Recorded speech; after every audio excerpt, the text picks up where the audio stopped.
8.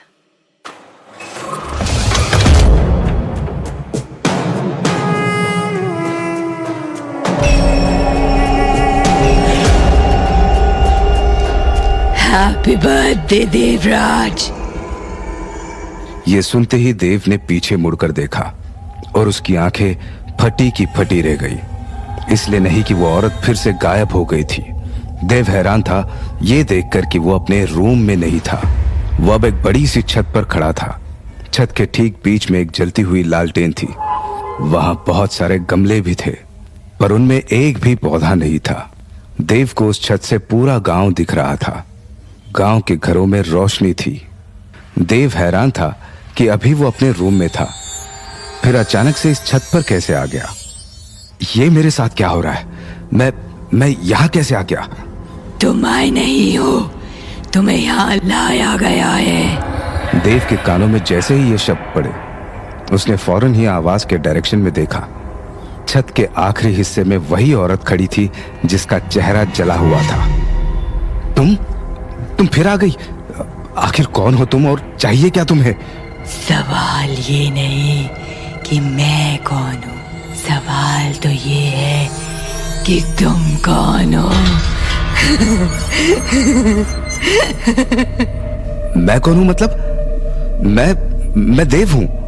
अपना नाम लेते ही देव को याद आया कि कुछ देर पहले रूम में इस औरत ने उसे देव नहीं देवराज कहा था। तभी देव 2 कदम आगे आया और उसने सवाल किया, मेरा नाम तो देव है, फिर भी तुमने मुझे देवराज क्यों कहा था? और तुम्हें कैसे पता कि आज मेरा जन्मदिन है? देव के इस सवाल पर काले लिबास वाली वो औरत, जो असल में एक भटकती हुई आत्मा है, खामोशी रही। देव के चेहरे से अपने नजरें हटाकर वो गांव की तरफ देखने लगी। तभी देव को लगा कि यही मौका सही है यहां से भागने का। लेकिन जैसे ही देव छत से नीचे जाने वाली सीढ़ियों की तरफ मुड़ा, उसकी आंखों के सामने निखिल का कटा हुआ सर आ गया और देव के कदम फौरन ही रुक गए। इस औरत ने मेरे दोस्त को मारा है, मेरे जिगरी दोस्त को। मैं इसे नहीं छोड़ने वाला। ये चाहे जो भी हो, एक चुड़ैल, एक आत्मा, भूत या प्रेत, जो भी है ये, निखिल का बदला तो मैं लेकर रहूंगा। देव ने मन ही मन खुद से कहा और फिर आगे बढ़कर उसने छत के ठीक बीच में रखी लालटेन को उठा लिया। लालटेन जल रही थी। देव को यकीन था कि उसकी आग से ये चुड़ैल खत्म हो जाएगी। लालटेन उठाकर देव जैसे ही उस औरत की तरफ बढ़ा, वो बोली, मुझे माफ करना, मैंने तुम्हें डराया और तुम पर हमला भी किया। पता नहीं अचानक से मुझे क्या हो जाता है जो मैं नहीं होना चाहती, अचानक से वही बन जाती हूँ। पागल, एकदम पागल।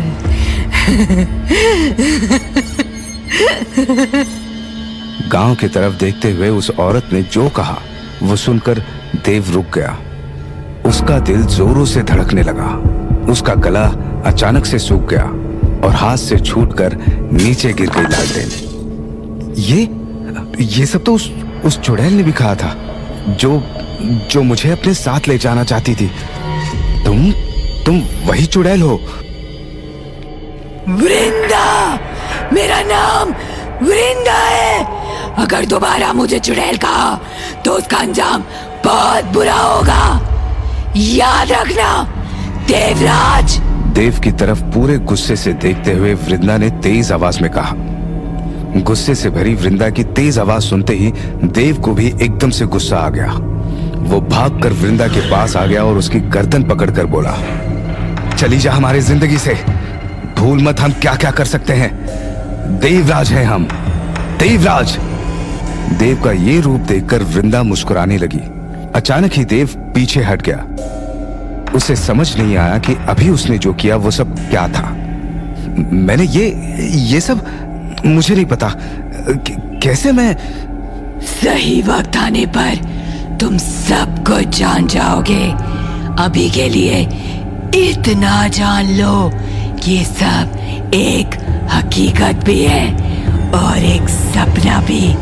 लेकिन इस सपने से जागने के बाद जिस किसी का चेहरा तुम सबसे पहले देखोगे, उस पर कयामत आएगी, कयामत। मतलब?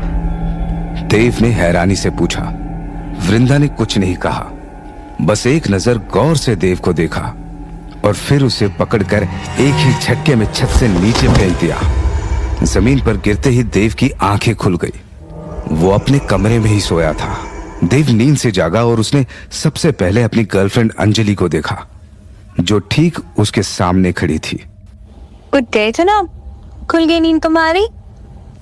देव की गर्लफ्रेंड अंजलि ने कहा। तभी निखिल की आवाज देव के कानों में पड़ी। यार, बहुत गहरी नींद में सो रहा था तू। अंजलि और मैं कब से तुझे जगाने की कोशिश कर रहे हैं, लेकिन तू तो सही में घोड़े बेचकर ही सो गया। निखिल को सामने देखते ही देव पलंग से उतरा और उसने निखिल को गले से लगा लिया। फिर भर आए गले से बोला, तू ठीक है? शुक्र है तू ठीक है। मुझे लगा था कि मैंने तुझे। अरे मैं बिल्कुल ठीक हूं, मुझे क्या होगा? तूने फिर कोई बुरा सपना देखा क्या? सपना? हाँ, वो सपना था। देव ने धीरे से बुदबुदाते हुए कहा। तो मैंने जो भी देखा, जो भी हुआ, वो सब एक बुरा सपना था।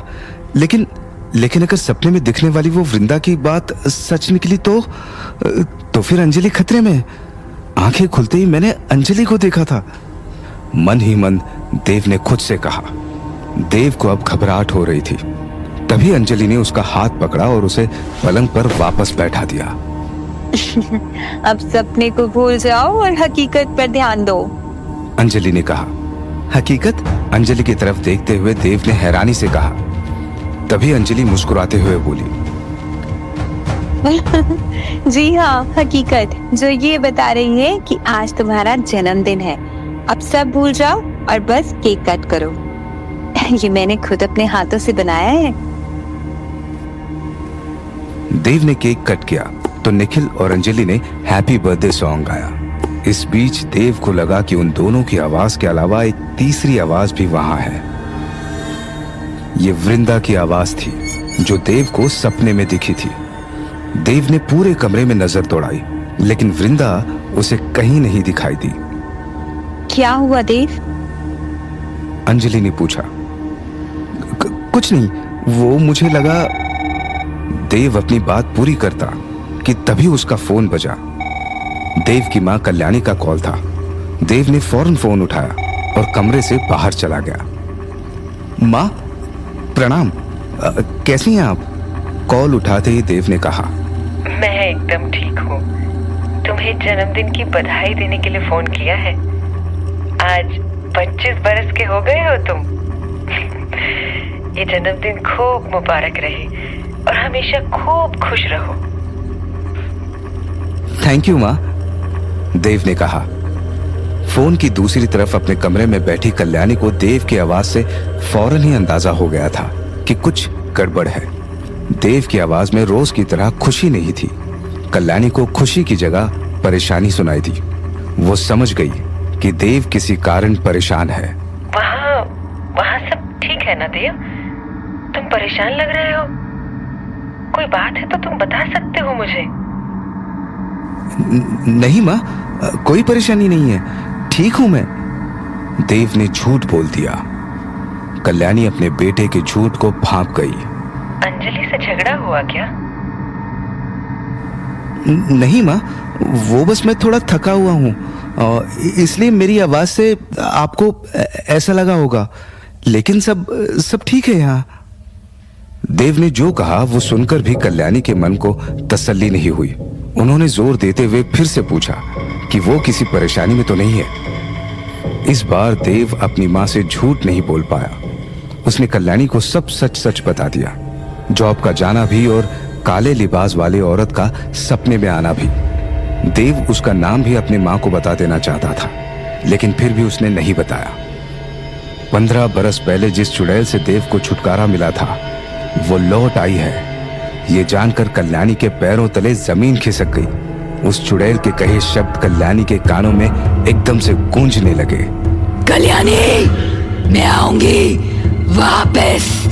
वापस आऊंगी मैं, और ले जाऊंगी तेरे देव को अपने साथ, अपनी दुनिया में, हमेशा हमेशा के लिए।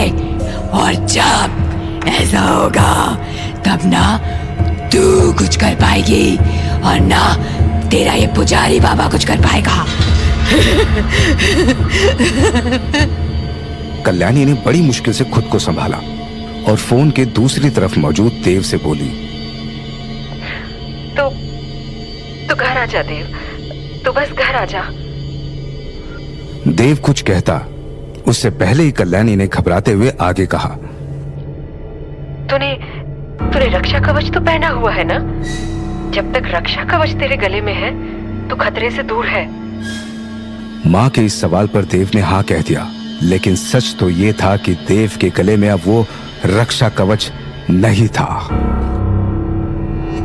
और खतरा देव के बहुत पास खड़ा है।